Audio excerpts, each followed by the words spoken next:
الشیطان الرجیم بسم اللہ الرحمن الرحیم۔ سورۃ بقرہ آیت نمبر 48 سے شروع ہو رہی ہے۔ توجہ فرمائیں۔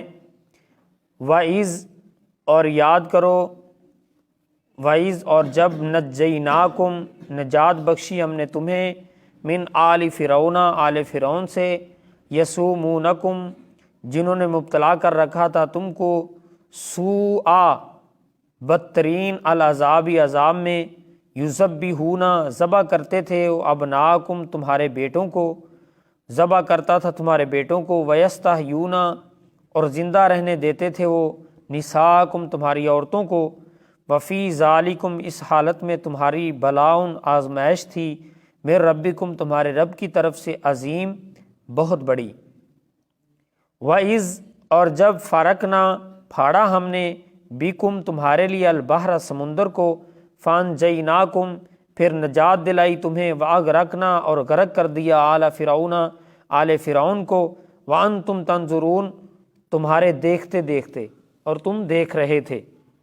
اللہ رب العزت بنی اسرائیل کی نعمتوں کا تذکرہ فرما رہے ہیں۔ آپ نے اوپر پڑھا نا، اللہ نے فرمایا یا بنی اسرائیل اذکروا، اے بنی اسرائیل میری نعمتیں یاد کرو۔ وہ کون سی اللہ کی نعمتیں ہیں؟ اللہ فرماتے ہیں وہ دن یاد کرو جب جو فرعون تھا وہ تمہیں طرح طرح کے عذاب دیا کرتا تھا، تمہیں عذاب میں مبتلا کیا کرتا تھا، تمہیں سزائیں دیا کرتا تھا۔ فرعون جو ہے وہ اپنے آپ کو رب کہتا تھا انا ربکم الاعلی، میں سب سے بڑا رب ہوں، نعوذ باللہ۔ جو اس کو سجدہ کرتا تھا، اس کی عبادت کرتا تھا، اس کو چھوڑ دیتا تھا۔ جو اس کی عبادت نہیں کرتا تھا اللہ کے علاوہ، جو اس کی عبادت نہیں کرتا تھا صرف اللہ کی کرتا تھا، اس کو وہ سزا دیتا تھا۔ جس طرح اس نے اپنی بیوی آسیہ کے پورے جسم میں جو ہے وہ میخیں گاڑ دی تھی، پورے جسم میں ایک میخ نہیں انسان سہ سکتا، کسی کو کیل ادھر لگ جائے نا تو وہ برداشت نہیں ہوتا، پورے جسم میں وہ میخیں کیل اس نے جو ہے اس کے جسم میں پوس کر دیے، لیکن اس نے توحید نہیں چھوڑی، اللہ کی بندی نے جان دے دی لیکن اللہ کی وحدانیت کو نہیں چھوڑا۔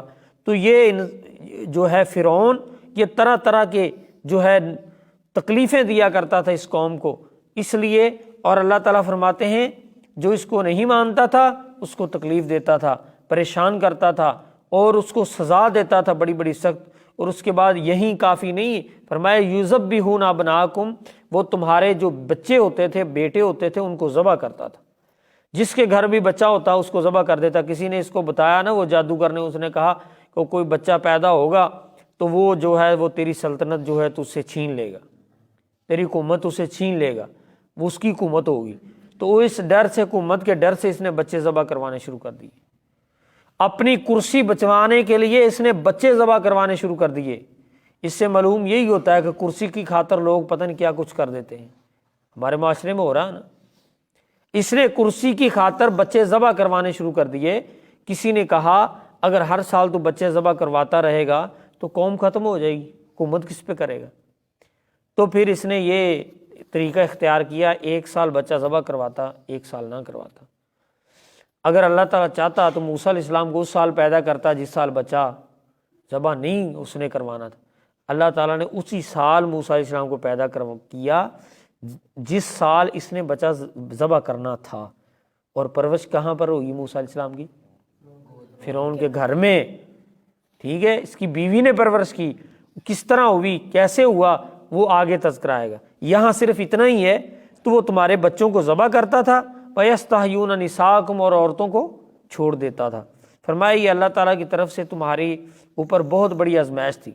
ایک بات یاد رکھنا، اگر کسی مسلمان پر کوئی مصیبت آتی ہے، پریشانی آتی ہے، وہ اللہ کی طرف سے آزمائش ہوتی ہے۔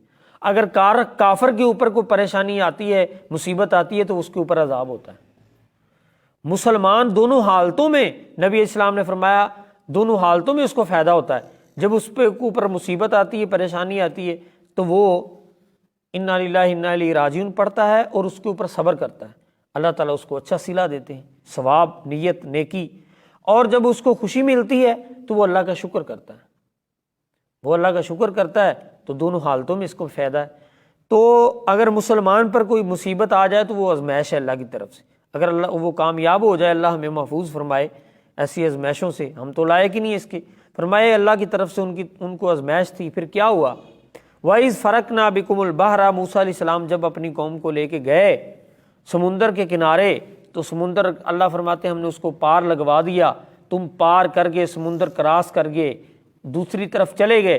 جب یہ فرعون سمندر کے اندر گھسا، سمندر کے اندر گیا اپنے حواریوں کے ساتھ، اپنے قبیلے کے ساتھ جو اس کو ماننے والے تھے، فرمایا فَأَنجَيْنَاكُمْ، تمہیں میں نے نجات دے دی، وَأَغْرَقْنَا عَلَى فِرْعَوْنَ، اور فرعون کو، اس میں اس کے آل کو، آل سے مراد تمام اس کے حواری، اس کو ماننے والے، فرعون اور اس کے آل کو تمہارے سامنے، وَأَنْتُمْ تَنْظُرُونَ، تم دیکھ رہے تھے، تمہارے سامنے ہم نے اس کو غرق کر دیا۔ اس کو کہتے ہیں رب العالمین، اللہ تعالیٰ اس کو کہتے ہیں۔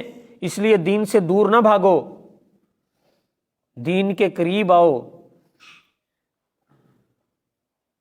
اللہ تعالیٰ جس کو پسند کرتا ہے نا، جس کو رب پسند کرتا ہے، اس کو دین کی سمجھ عطا فرما دیتا ہے۔ تم نہیں چاہتے کہ اللہ تعالیٰ ہمیں پسند کرے؟ کتنی بڑی خوش قسمتی ہے کہ جسے اللہ پسند کر لے، اس کا تو مقصد پورا ہو گیا نا، زندگی کا، دنیا کا، پیدائش کا، ولادت کا، اس کا مقصد پورا ہو گیا جس کو رب نے پسند کر لیا۔ کیوں نبی دنیا میں آئے؟ یہی بتانے کے لیے آئے نا کہ اللہ کی پسند بن جاؤ، اور جو بن گیا تو اس کو کیا ملا؟ اس کو کیا ملا؟ رضی اللہ عنہم ورضوا عنہ۔ اس لیے اللہ کی پسند بننے کی کوشش کرو، اللہ ہمیں توفیق دے۔ فرمایا تمہاری آنکھوں کے سامنے میں نے غرق کر دیا اور دنیا والوں کے لیے عبرت بنا دیا، اس کو مٹی نے بھی قبول نہیں کیا۔ یہ وہ انسان ہے جو کہتا تھا انا ربکم الاعلی، میں سب سے بڑا رب ہوں۔ آج مصر کی سرزمین میں آج بھی فرعون کی لاش موجود ہے، کتنی صدیاں، کتنے عرصے بیت گئے ہیں، لیکن اس کی سڑی ہوئی لاش جو ہے ابھی موجود ہے، دنیا دیکھتی ہے۔ اللہ فرماتے اس کو دیکھو جو اپنے آپ کو رب کہا کرتا تھا۔ کیا حالت ہے؟ ہم نے نہیں مرنا، موت نہیں آنی ہمیں۔ کبھی گھر میں بیٹھ کر سوچو بچار کرنا ہم کس لیے دنیا میں آئے، کس لیے اللہ نے ہمیں پیدا کیا ہے، ہمارا مقصد کیا ہے؟ کھیل تماشا، دنیاوی معاملات، بس سارا دن جناب کھیل لو، کود لو، بس ٹھیک ہے جب موت آئے گی دیکھا جائے گا۔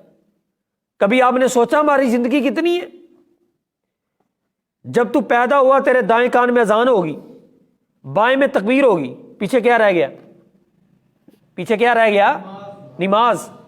اب مجھے سمجھدار بیٹھے ہو آپ، ہمارے سامعین سن رہے ہیں، نماز رہے گی نا پیچھے، پہلے اذان ہوتی ہے، پھر تکبیر ہوتی ہے، پھر جماعت ہوتی ہے۔ تیرے دائیں کان میں اذان ہوگی، بائیں میں تکبیر ہوگی، نماز رہے گی، نماز جنازہ نماز رہے گی۔ اب مجھے آپ بتاؤ تکبیر کے درمیان اور نماز کے درمیان کتنا فاصلہ ہوتا ہے، کتنا فرق ہوتا ہے، کتنا ٹائم ہوتا ہے، کتنا وقت ہوتا ہے؟ کچھ چند سیکنڈ ہوتے ہیں۔ فرمایا یہ تمہاری زندگی ہے، اس زندگی کے لیے کیا کر رہے ہو؟ اذان بھی ہو چکی ہے، تکبیر بھی ہو چکی ہے، اور ایک نماز رہ گئی ہے، اور نماز کے درمیان جو چند سیکنڈ ہوتے ہیں تکبیر کے درمیان اور نماز کے، وہ تمہاری زندگی ہے۔ اتنی سی زندگی کے لیے تم اللہ سے دور ہو گئے۔ فکر کیجئے نوجوانوں، اپنی زندگی کو سنبھالیے۔ اللہ تعالیٰ نے ہمیں کس لیے پیدا کیا؟ وہ خوش قسمت لوگ ہیں جو قرآن پڑھتے ہیں۔ فرمایا کہ میں نے فرعون جیسوں کو تباہ و برباد کر دیا جب انہوں نے اللہ تعالیٰ کی بغاوت کی۔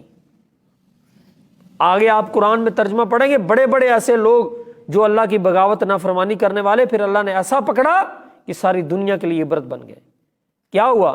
فَأَنجَيْنَاكُمْ وَأَغْرَقْنَا عَلَى فِرْعَوْنَ وَأَنْتُمْ تَنْظُرُونَ۔ اس کو مٹی نے بھی قبول نہیں کیا جو کہتا تھا میں رب ہوں۔